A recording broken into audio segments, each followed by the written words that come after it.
listening to Diminishing Returns, the podcast about sequels, prequels, spin-offs, and reboots. My name's Chris Scott, and across from me, he's the spookiest thing this October that you'll ever see. He's the hunt for Ginger October. It's Mr. Alan Johnson. How do poor people?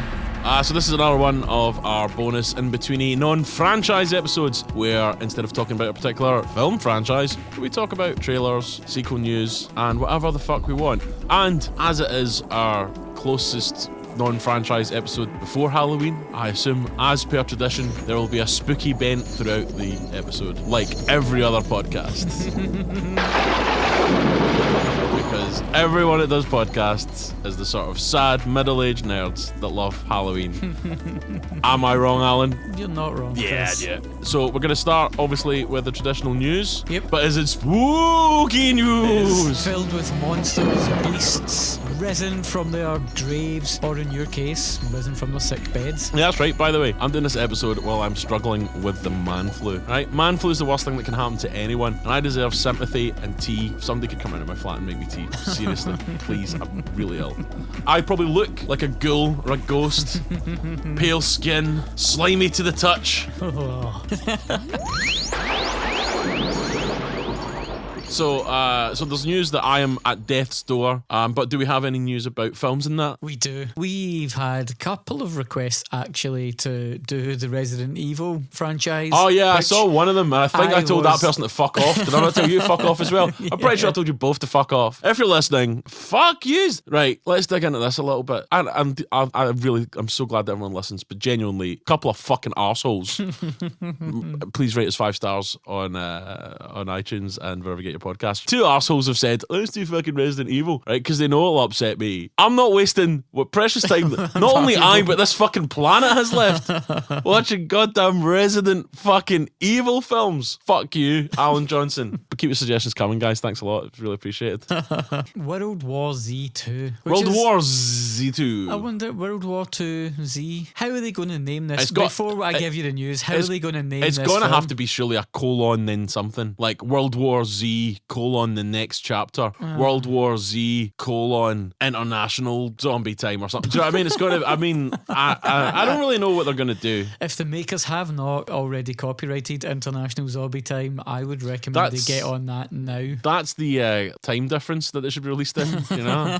It's like, actually I'm on international zombie time. So, yeah. I think I might have even seen this news, which is rare because usually I haven't, but go for it. Producers have updated the project, saying that Brad Pitt's back, David Fincher is directing, and they're going to start shooting in June. So basically it was all the news that we kind of had about 6 months ago, but then everyone went, oh, we've not heard about this for a while, and they were like, don't worry guys, it's all happening. Right, we talked about World War Z? We have in World the War past, Z? yeah. Brad Pitt's biggest box office success to date. Mental. It's crazy, isn't it? Actually, a very enjoyable film as long as you don't think of it as a book adaptation. Yeah, terrible adaptation of the book. But a decent flick. Serviceable. All I heard was how it was nothing like the book, so I came in with the expectations of, well, it's going to be terrible and have nothing to do with the book.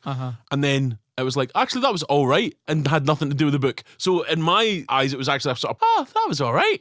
Are you excited about a sequel? So although I have no real need to see that sequel after, the fact that they're going to get, I guess, a do-over to maybe do it better this time in the sense of That's what I was thinking, is maybe they're going to pull something from the book and that it's could another be a chance. big sell. Yeah. And also, I mean, Fincher's a fucking good shout. Yeah. That's an upgrade. I mean, the two of them working together, you know, that's an interesting pair-up again. You know, they've a couple of they should previous have a zombie outings. Gwyneth Paltrow. And a zombie that ages backwards. Fucking right.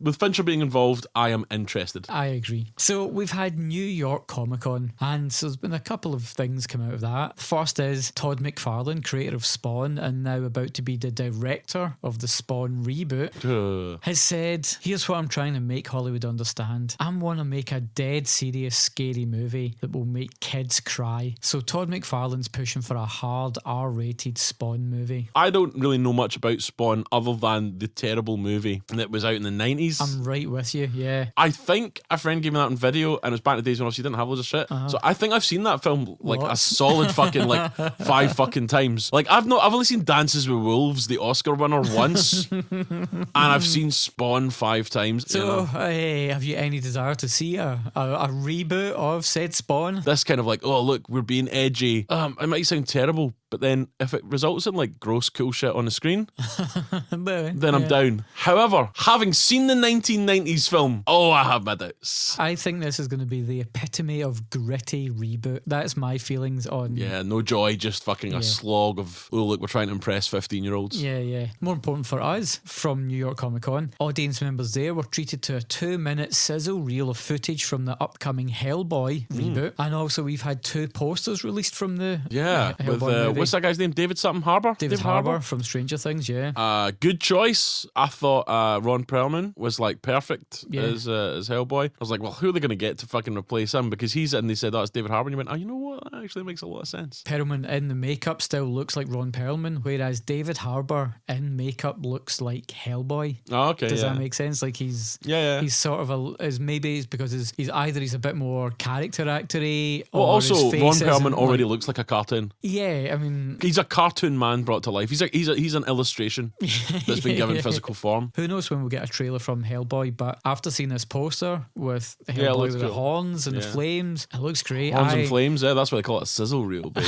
Yeah, sizzle reel. Such a shitty word. I'm not happy with that. You know what I mean? I know that's what they call it. Yeah. And I understand what they're saying. It's like, look, here's some cool scenes and shit. But sizzle reel, I'm just not happy about it. Hollywood, call it something better. Call it like good stuff reel.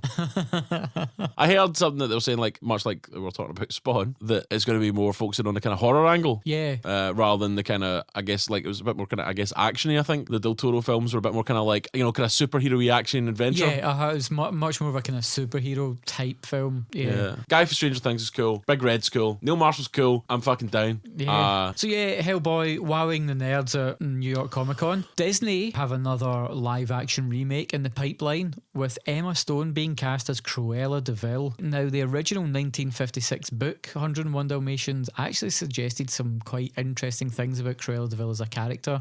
Right. She, of course, lives in Hell Hall. Her name is DeVille, like the devil. Also, there's hints that her grandfather was a child murderer. Do you think any of that's going to make its way into the new spooky Disney adaptation? I mean, I'm not going to lie. If your mum and dad name you Cruella, like, what chance did she have? Never mind the fact that it seems like her granddad murdered Waynes, right? Her parents have grown up with deep psychological wounds, and they've already got the surname DeVille, and then they're like, you know what we'll do? We'll name our kid Cruella. She'll grow up to be well-adjusted and not want to murder puppies. Now, however, having said all that, I am pro the murder of puppies. So, I don't know, I'm in two minds about the film. I know I've now lost half of our listeners, but this is the hill I'm prepared to die on. I just want to question the logic. I mean, I'm not into wearing furs, but is dog fur known for its luscious and luxurious, if I see like a dog Dalmatian hair? Yeah, if I see a dog like running down the park covered in mud and shit and stuff, I don't think, man, it's the sort of stuff I'd like to wear around me. Yeah, it doesn't make any sense. I'm calling bullshit in this whole fucking 101 Dalmatians thing. I'm a big fan of Emma Stone, but I don't need a Cruella DeVille prequel. Obviously, I've never seen 101 Dalmatians because I've never seen lots of Disney films because I was raised in a bubble. I was a bubble boy. Like Travolta. Yeah, and like Travolta, definitely heterosexual guys. And I didn't. Probably have to cut that out because I'm get sued. Beep it out. And so people were like, what did he say? If you could beep it, that'd be hilarious. And he did. He just lets because of his. Beep all of that as well. I couldn't give less of a fuck about these things, to be honest with you. Okay. To be fair, we're literally here to talk about these things. I know that's not what you want to hear, but like Disney stuff, I don't have an emotional attachment to it. Yeah. So I guess a literary connection here. There's more coming out from the Agatha Christie cinematic universe. Kenneth Branagh and screenwriter Michael Green are back for more murder and mustachioed Belgians in Death on the Nile. And joining the cast are Armie Hammer and Gal Gadot. Easy. So this is a payoff for the setup at the end of the actually huge hit that Murder on the Orient Express. Oh, was it a big hit? That's cool. Took in $350 million worldwide. Again, I suppose that's that kind of, is that the sort of film that people who have a certain age who probably are like, I'm too grown up for superhero films. But then when they go to look at the cinema, all there is like dumb superhero films or cheap horrors. And so maybe like a kind of film that's sort of like, hey, this is classy and there's not going to be anything else to compete in that lane. Maybe if it's done with the right amount of star power, but if you're like two 50-year-olds who fucking think you're too good for the Avengers, you can be like, we'll go and have a proper night at the cinema. It was pretty much the Avengers for the Daily Mail readers as well. Yeah. Yeah, and don't be wrong, I've not seen it, and I actually thought it looked quite good. So well, I enjoy Agatha Christie, but I was surprised when we were doing the research for the Journey to the Centre of the Earth episode and discovered that she was the most translated into the most languages internationally. Well, I guess more so than Shakespeare. So I think just the pool of Agatha Christie, like you say, with like a prestige cast and like a bit of glitz on the project, it's got a global pool, clearly. Yeah, but yeah, so that's so I'm actually pretty much kind of on board with it, with the caveat of I've not seen the first one, so the first one might be a howling piece of shit, and then I'm just like, it looks classy. There's a guy with a mustache. That's classy, right? Boy, yeah, real classy guys. They'll let him take the train instead of a bus. It's the last of the spooky news. Oh wait, that last bit wasn't that spooky. It's just because there was death. There's a murder. Yeah, you're right. That's spooky. Mortality is spooky. Yeah, right. Tell me about it. As we go into the abyss, I mean, if we have a cold winter, you better watch it. Your age. Halloween, the 2018 reboot. So it's been doing the rounds. Premiered, I think, at TIFF, the Toronto International Film Festival. It's just played at Fantastic Fest. A lot of positive word about it, but already Danny McBride and Jason Blum have been hinting at potential for a sequel before the movie's even seen wide release. And Jason Blum said, I like money. Give me more money. Oh, well, you'll like this quote. Oh, really? If we got 6 movies out of the Paranormal Activity, I feel that we can figure out the next chapter of Halloween. You know what? See that absolute honesty there? I love this guy. He's all right. I don't really know anything about him. I know about his house. Whose house? Blum's house. But see that? Yeah. I like the cut of his jib. I'm super, like, a bit of moxie, a bit like, I do like money. Good on him. So incredibly interesting that Halloween 2018 has basically just ignored all of the sequels from 2 through to Resurrection. And so now, potentially, we're going to have a Halloween 2018 part 2. Yeah, they should call it Halloween : International Zombie Time.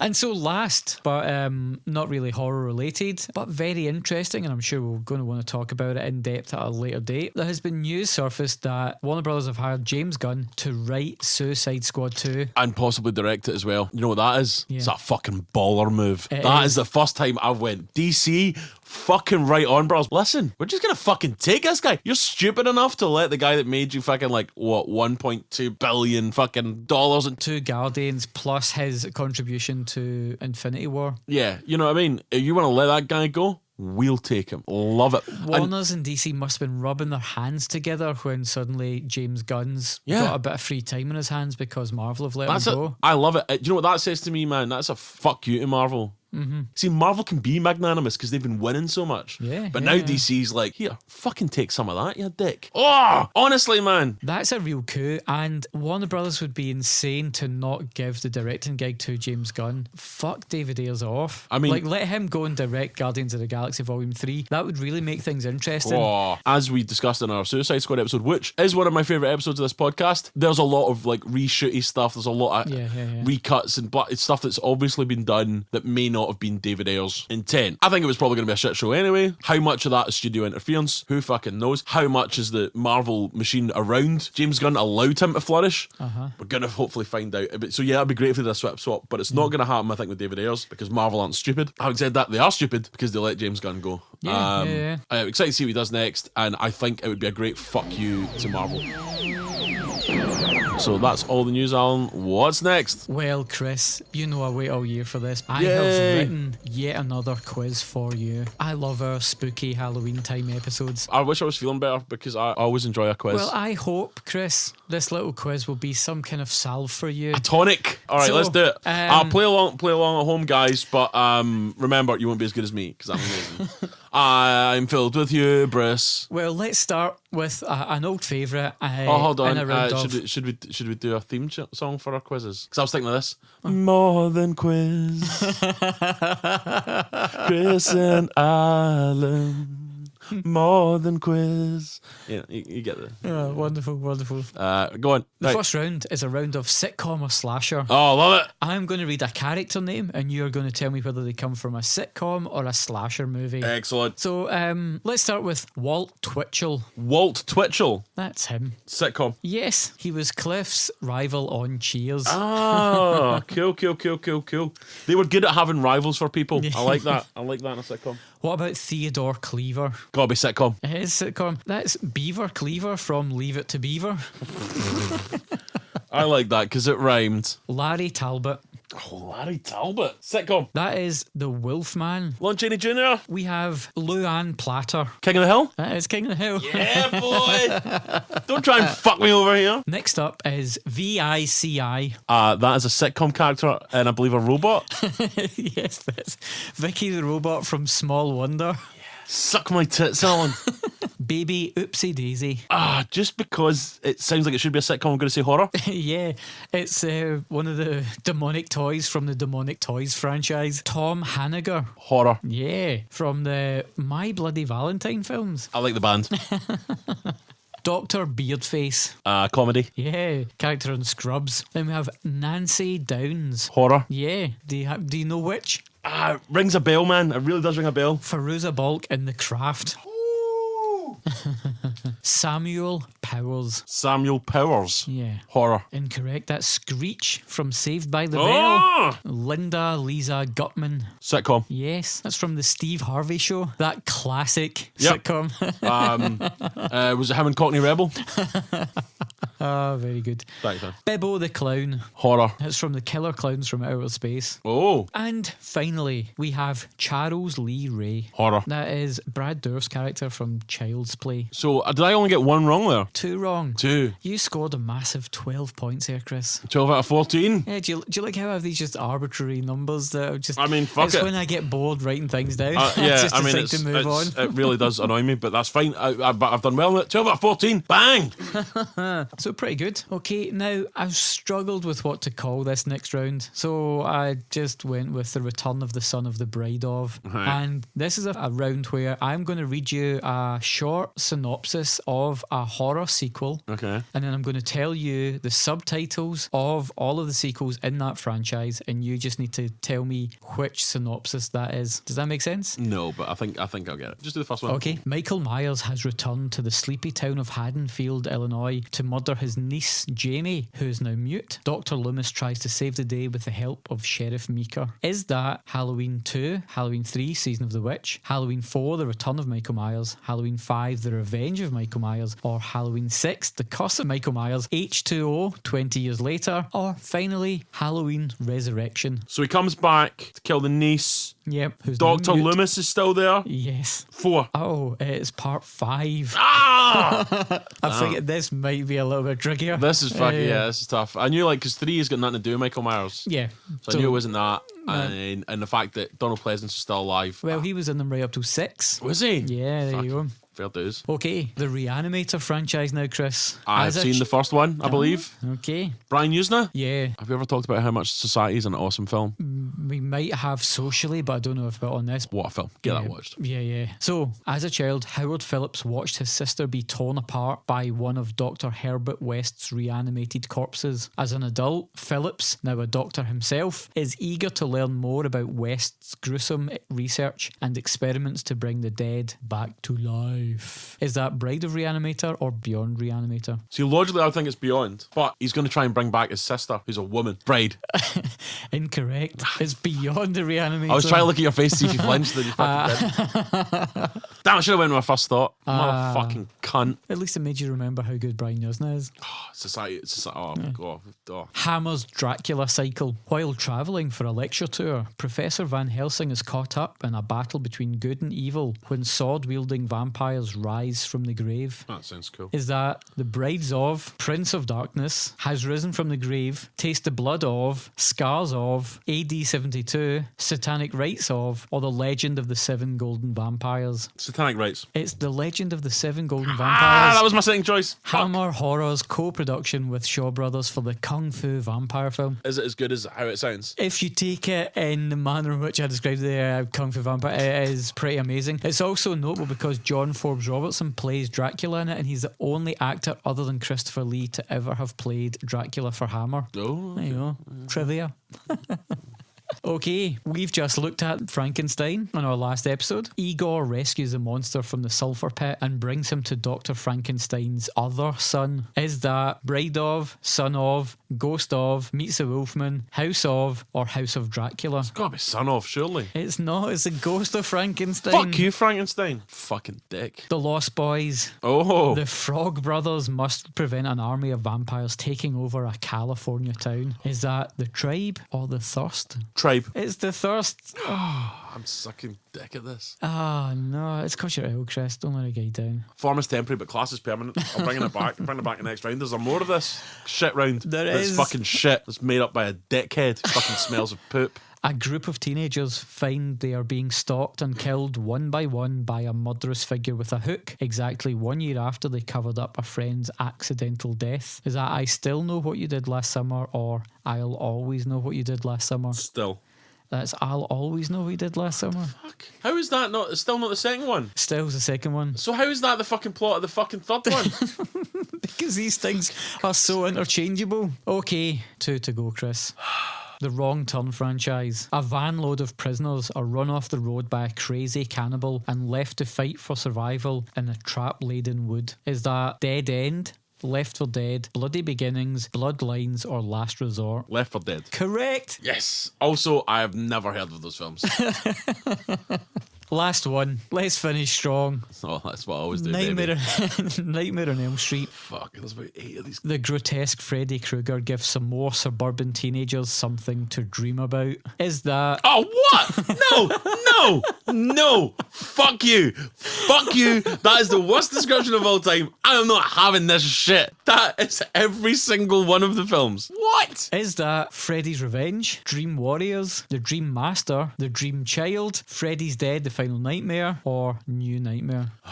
Read out the generic description again. Grotesque Freddy Krueger gives some more suburban teenagers something to dream about. So there's choice of Dream Warriors, Dream Child, New Nightmare. What was the other one? Dream Master, Freddy's Dead, The Final Nightmare. Dream Master. Go for Dream Master. Correct. Yes. Fucking with no help from you.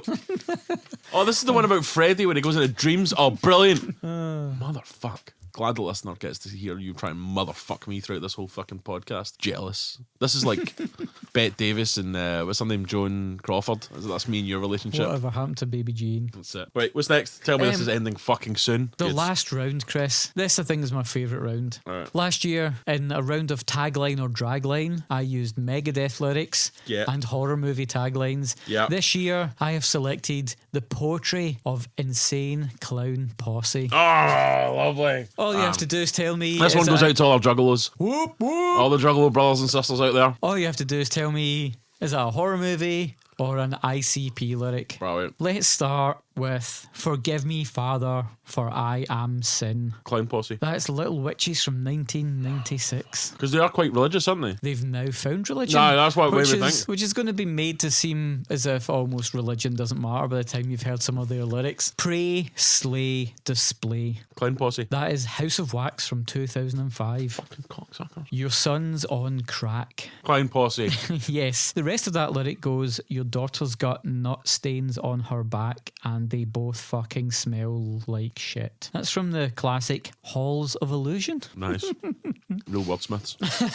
He walks through the streets winking at the freaks. Clown Posse. That is from What is a Juggalo? Obviously a favourite of yours. I ate a dead body. I ain't proud of it. Clown Posse. It is Down in the Pit. There's something alive. Film. It is The Pit from 1981. They axed for it. Oh, that's a toughie. Oh, that could be either, you son of a bitch. That's a good one. Movie. It is. It's Minor Massacre from 2002. Let's be clear, that's people that work down pits. Yes. Yeah, it's not like weak guys, it's like killing guys. We'll itch and scratch and bite. Film. It is an Insane Clown Posse lyric. It finishes, we'll itch and scratch and bite. You're nuts, we want your nuts. Please, oh please, fuck dirty butts. That's from Bugs on My Nuts. So in this, that lyric, they're pretending that they're bugs that want to suck on big balls. It does appear. Okay, cool. makes sense. Just wanted to make sure that I was getting the correct subtext from Let's this. not misunderstand I'm doing a critical. and I'm doing a Shaggy critical too read. dope. Yeah, a critical read of Insane Clown Posse lyrics. Abby doesn't need a man. The devil is her lover now. Surely a film. Abby from 1974. Angela's having a party. Jason and Freddy are too scared to come. Clown Posse. It's not. It's Night of the Demons, 1988. Honestly, fuck all y'all. I don't like horror films. I don't like you, Alan. Fucking not that keen on many of the listeners. I'm just going to be honest with you guys. It's cheaper than a chainsaw. Fuck, Clown Posse. No, from the Nail Gun Massacre. I mean, it's factually correct. So fair play. I do like factual correctness in the films. Well, there you go. What if I grew another head and his name was Violent Ed? Surely Clown Posse. From Down with the Clown by the ICP. Truly one of hip hop's greatest outfits. I'm glad they don't know how magnets work, because the willful ignorance they display is really keeping them. Somebody in humble. my Facebook posted, do any of my friends know how electricity works? I'm building something for my horse and I'm stuck at the electricity part. What the fuck? I'm trying to think, what would a horse need that would need mains power? Yeah, I don't Maybe know. the horse could I mean, just- it needs horsepower. But yeah, do any of my friends know how electricity works? I mean, And that's why I've stopped using Facebook. yeah. Hey, in space, no one can eat ice cream. Film. It's more from the killer clowns from outer space. I took a guess there. Does the boogeyman really exist? Clown Posse. It is from a song called Boogie Woogie Woo. The rest of that lyric goes, does the boogeyman really exist? Can you do it like them, please? I don't know if I can. Okay. Does a boogeyman really exist? Well, is your mother a bald-headed freak bitch? Oh, okay. If one of our listeners could just take your audio of you saying that and put some dope beats under it, I would be so fucking happy. I presume that's how they do it. Bald-headed freak bitch. Okay, into the final two. We Are Going to Eat You. Clown Posse. It's Zombie Flesh Eaters from 1979. It's a bit on the nose. Fucking work harder. Finally, I Want a Rusty Axe. I Wanna Know Voodoo. Oh, gotta be Clown Posse. From their classic, I Want My Shit. Brilliant. Love it. Listen, considering I'm ill, and considering I don't like horror films or you, I thought I excelled there. There was a wee dip. I'm not gonna lie, I'm fucking struggling. But I still did really well. I'm amazing. So, Chris, you're certainly in the upper percentiles there of either knowing or guessing absolute bullshit about horror movies. Cool. We'll move on to our favourite segment. We will. It's Trailer Talk. Bum, bum, bum. Trailers just dropped. Stephen King's Pet Sematary. It's a big one for spooky time, yeah. There's an evil cat. Is this a thing? That's not the plot of the film, but there is an evil cat. Because they seem to make a big deal about this evil cat, and it's called Pet Sematary. Yeah. And I have a sneaking suspicion that this is just all going to be like a bit like cats and shit. And if it is, I'm out. I don't know anything about it, but the cat thing worries me. You know, the original stab at Pet Sematary, I quite like. Quite a good horror movie. It's the classic Indian burial grounds. But it's where the Indians buried their pets. yeah. And but it's now sour ground, and there's sort of like local legends about bad stuff happening we there. call up this pit. We call this one plays with ball of yarn. We call this one keeps trying to lick on balls. There's obviously like a big interest in Stephen King at the moment. I don't know about you, I thought this was quite a handsome looking trailer. Those Wicker Man style masks on the kids is a pretty freaky image. I mean, but slightly overused masks now, I think, but they are also always effective because masks are creepy. I haven't seen the original. I've not read the book. I don't know anything about it. It looks like it's a film about scary cats. I'm probably out, but it does look like it's produced well. So if I hear good things near the time, I will revise my opinion. But so far, I was just like, meh, horror movie, dead cat, I'm done. But you're obviously in. Yeah, love the book, love the original film. I'm quite interested to see where they take this. It certainly looks like it's got all the sort of big moments. What I'm about to say won't mean anything to you, but it will possibly to our listeners. Hints of Zelda. Victor Pascoe's there. John Lithgow taking over from Fred Gwynn mentions the sour ground, and of course we see Church post revive. Everything that you expect from a Pet Sematary film is there, but there's and these a scary other, cat. Well, that's Church. Oh, look at me! I know the name of the cat. Fuck off, Alan. Just fuck off. I really like the poster for this. I don't know if you've seen the poster. It's a sort of black and white silhouette of the guy in the graveyard. It looks cool. Great. Really looks Horror great. posters should always look good. You've got a lot to play with there. To me, it's just a Spooky cat flick at the moment. Doesn't really mean it to me, and as I say, it looks like it's just going to be about some hokey bullshit about animals. So, cut to me watching the cinema, like freaking out, like the fucking cat's alive! Ah! But what are you going to do? We've got a dearth of spooky trailers, really, isn't it? We've tried to sort of pull in some stuff that's marginally, on the fringe. Aye, some ringers. They'd help out if the horror genre's short of numbers, but so because it's a bit, I don't know, dark. We had a look at the trailer for X-Men Dark Phoenix. Yeah, right off the top, this is the classic, a sort of morose, slow version of This Is the End of the Doors. Which is, by the way, also originally quite a slow morose fucking song. It's not. It's like, usually it's like, here's like a kind of poppy song, but there was a dark lyric, and what we've done is we've done. But this is like, that slow doomy song. Yeah, we're doing a slow doomy version of it. Like, oh, great, well, just well license the fucking Doors. This is what they've done here is they've decided to do the Dark Phoenix storyline, which is really interesting to do as a film because it's never been done in the X-Men films, apart from that one film where they totally did the Dark Phoenix storyline. Yeah, which was X-Men 3: The Last Stand. With Famke Janssen, and now we're seeing it with that wee lassie for Game of Thrones. Yeah, Sophie Turner. Yeah, I think it's about the terrifying anger that resides in all gingers. Yeah. Tell me. I mean, I've got to push it down in a black pit in my stomach every single day. Yeah. Every single day. I mean, one of these days you're just going to go mental, and hopefully it's not when I'm in the basement. But we've got bald James McAvoy now. That happened. Also, Jennifer Lawrence is still in these films. Yeah. How long a contract did she fucking sign back in the day? She must be thinking, I'm on the phone with my agent right now, going, how long? Why am I here? You know what though? I love the fact that she's obviously like when they signed her up for First Class and she's not that successful yet. She signed like probably a decent contract for like 5 sequels or whatever. Yeah. And then I like how, although that must be pain in the ass for her, it's also made the filmmakers be like, okay, boy, we've got an actual movie star in our films. We need to shoehorn her into as much stuff as possible because like the last film, can we have Jennifer Lawrence do stuff because she's a movie star and she's not coming back once this contract's finished. And also Mystique they've made that shift that Mystique's gone from being Magneto hench person to now being like one of the good guys. And again, it's probably star power. It's just like because they want her to be front and center. But also like how they then, as each film goes on, she's less and less in the Mystique makeup. Yeah, because she's like, I'm not doing that. I'm a big deal now. So I was surprised that she was in it. You know what? I really like First Class, and despite having a couple of bits that kind of annoyed me, I really, really enjoyed, for the most part, Days of Future Past. Really? Yeah, great fun, and it also was super sci-fi. I really like that, like where it's like, really different timelines and all that. Like they really just went.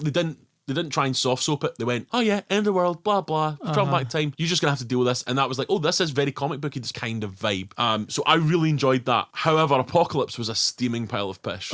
I really was Dullsville. Piece of shit movie. Really annoyed with it because I quite enjoyed the other two in this sort of rebooted franchise. So I will probably go and see it because I have liked the first two of the new series and the first two of the original X-Men films. But I'm not holding out any great hope. Yeah, I think this looks super cheap. The Frank Quietly costumes from his run on X-Men have suddenly made it to screen. That's a classic example of that's something that works on the page. That's something that works in a comic book. Yeah. But does it work on screen? I'm not convinced. I'm out. I was out for Apocalypse. I'm out for Dark Phoenix. And also, like you're saying, the Dark Phoenix storyline has, first of all, been told before. But if you're going to tell it, you need to do what it did in the comics and take your time, establish that stuff. Yeah. At least one film, possibly 2 films in advance. Yeah. So that when you get to it, it has some real heft. Really resonates. Whereas instead, it's like, hey, remember that lassie from Game of Thrones that was in the last film? Yeah. Oh, she's a bit mental.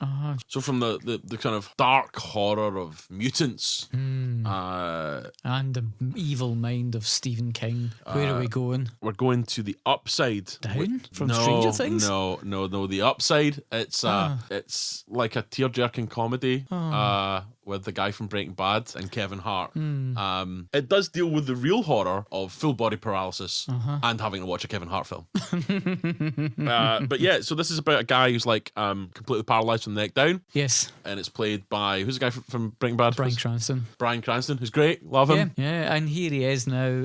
He's just going to be doing a lot of eyebrow acting because he's a quadriplegic. This is a remake of a French film, I believe. A remake of the French film from 2011, The Untouchables. He puts one of yours in a hospital. You put one of his in a wheelchair for life. And it's basically like he needs somebody to help him like day to day and move about. And he's like this super rich guy. Obviously something's happened to him. And, oh my God. And then Kevin Hart's this down on his luck dude who's like, oh, I can't get a break, can't get a job. Yeah. And then he kind of helps deliver something to this guy's house. And then because Kevin Hart's all like sassy and shit, the millionaire's like, I like this young guy. And they develop a bond. And, you know, like Kevin Hart's like, I'm a guy from the streets. And he's like, but I can move. And he's like, and the other guy's like, I'm this classy millionaire guy, but I can't move. Oh, what's going to happen? It really... I'm sure there'll be scenes where one teaches the other about their culture. So it's very much... Here's a hip-hop record. You should listen to opera. It's not even... I think it's even like from the trailer, it's not as broad as that, but it's very much on the nose of like, I'm paraplegic, don't you know what it's like? It's like, I'm poor, don't you know what that's like? I've got a kid that I don't get to see. And it's like, oh, and then he's like, I can't do anything. Oh, but then they have a bond and they learn to respect each other and help each other. And it looks heartwarming and beautiful, and I will never watch this film. There's not a chance in hell. Inspirational fucking middle of the road music playing over montages of them doing shit together.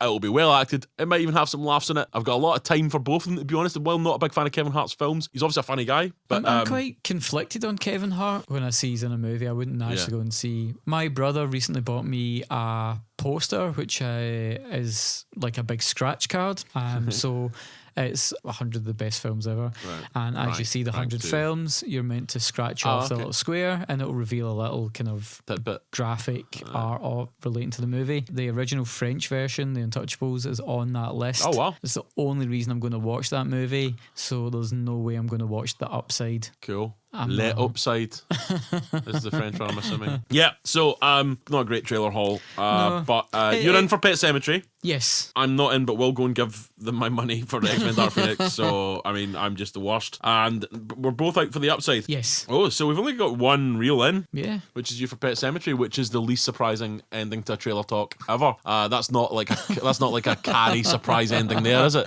Oh, it's a Stephen King adaptation. Oh, fucking Alan liked it. Bruce Willis could act all along. All right, nice. So that was, of course, our slightly, very, however, so a smidgen of spookiness trailer talk. Bum. Yeah. I hope you have some kind of spooky recommendation for the listener as we. You would think I would have thought about that, but no. I don't know. What have I seen? I should have saved the Babadook for this one, Sight. Babadook. And I quite enjoyed bits of it. The Babadook is a weird one for me because it had a couple of scares that I really liked. Like, it genuinely put my hair on end at one point, but I don't like that movie. I like Baba O'Reilly, the song by The Who. And I like Barbara the Elephant. By the way, if you're going to get your kid a book, better that than the Babadook one. Like, Barbara the Elephant is like charming and delightful. Yep. And I genuinely loved those books as a kid, like one of some of my favourite books. Babadook unleashes your mother's fucking latent hatred for you. Subtext, guys. So have you got a spooky recommendation? Okay, yes. There is a movie just arrived on Netflix by Jeremy Saulnier, who directed Blue Ruin and Green Room, and it's called Hold the Dark. It stars Elvis's granddaughter, Riley Keough, and Jeffrey Wright from Westworld. I've seen the trailer. Looks spooky. I didn't realise it was that guy. Pretty great, and I mean, I love Blue Ruin and Green Room are both amazing, but Hold the Dark is pretty good. Also, there's a children's cartoon that's appeared on Netflix called Hilda, which is a goddamn delight. It's like a really charming, fun, colourful version of Stranger Things, and the soundtrack is amazing. A British-Canadian co-production. This is why the West is a decadent place. I'm just saying. Like, the terrorists are right. So it's Hilda. It's based on a graphic novel series, and it's really great fun. Cool. And I'm glad you like that children's cartoon. Well, there's some excellent monster and creature design in it. Maybe my favourite ever depiction of ghosts on screen. Oh, well, I mean, that does sound good, but equally so, counterpoint, our grandparents built things. I don't know. I just feel. Do you know what I mean? Like maybe we've taken a wrong turn somewhere. So one spooky recommendation for me and one quite fun with a spooky edge. Right, much like yourself, Alan. Very much like yourself. You're the Hilda of podcast hosts. Wow. Okay. Cool. Give us your non-spooky recommendations, Chris. An unfairly maligned film recently. Oh, an unfairly maligned film that we were both looking forward to, and which early notices you may have thought, I'll give this a miss. In fact, a friend of mine, Mr. Colin Sly, friend's pushing it, but an acquaintance of mine messaged me and said, is it worth going to see? I think I'm going to give it a miss. I've read bad things. And I said, no, go see it. And he texted me afterwards and went, that was such fucking fun. I am, of course, talking about The Predator. The Predator is great fun. And listen, it's a dumb 80s action film. Yeah. Like, if they'd made that a year after Predator, Uh-huh. you would have went, yeah, this is what I want. Is it doing anything new? Is it funny as fuck and lots of cool gross shit happens? Yeah, baby! Get it watched, man. Go in with those expectations. If you think it's going to be as good as the original Predator, I don't know. What, have you never listened to this podcast? Sequels usually aren't that good, right? So fucking straight away, do you know what I mean? Don't, it's not as good as the original. Oh, fuck, well, there's a surprise. Person who's never seen films before. It's still just fun. Gory, like, for a 15, the amount of, like, just violence in it. Right. It's fantastic. It's just great fun. I've seen so many terrible sequels, Prometheus, that if you can give me just a fun sequel, I'll fucking take that. Yeah. It's incredibly unfairly maligned. And it doesn't mean that there's not massive flaws, bits where you're like, oh, fuck. As a whole, well worth a watch. You gotta love a monster movie at Halloween. Close enough. Much like our trailer talk, we'll take it, right? So yeah, that's my recommendation. Great. I'm going to go home and go to my bed. Chris, before we get out of here and let you get back to your sick bed, do you want to let the listeners know how they can get in touch with us? You can get in touch with us at email at diminishingpod@gmail.com, Twitter at diminishingpod, on Facebook Diminishing Returns Podcast. You can tag us at Diminishing Returns Pod. On Instagram we're Diminishing Pod. We have a blog at diminishingpod.wordpress.com, and on YouTube we have episodes uploading there. If you would rather listen to it there, you can find us by searching Diminishing Returns. We're an independent podcast, guys. We need your help to get the word out, and we just want to keep growing the show and getting more people on board. So please, if you've got friends who like cult movies and people talking bullshit, send them a link to the specific show and get them to subscribe, as you should already be doing, wherever you get your podcasts. And of course, rating us where you get your podcasts also helps strangers find the show, so we'd really appreciate that. You can also not recommend the Resident fucking Evil movies to me. Our next film, because it is of course the spookiest of months, it is our October Creepy-tacular. If only there was an easier way to say that. We will be returning to Camp Crystal Lake, even though the protagonist might not be in one of those films. I've seen the title, I haven't watched it yet. We are of course going to watch Friday the 13th parts 7 and 8. Yep. Last year we did 3 to 6. The year before we did 1 to 3. This year I can only handle 2 of those films. Yeah, rounding out the Paramount years of the Friday the 13th franchise. Get yourself caught up before we tackle 7 and 8. We'll see you in a couple of weeks. Thanks, guys. Bye.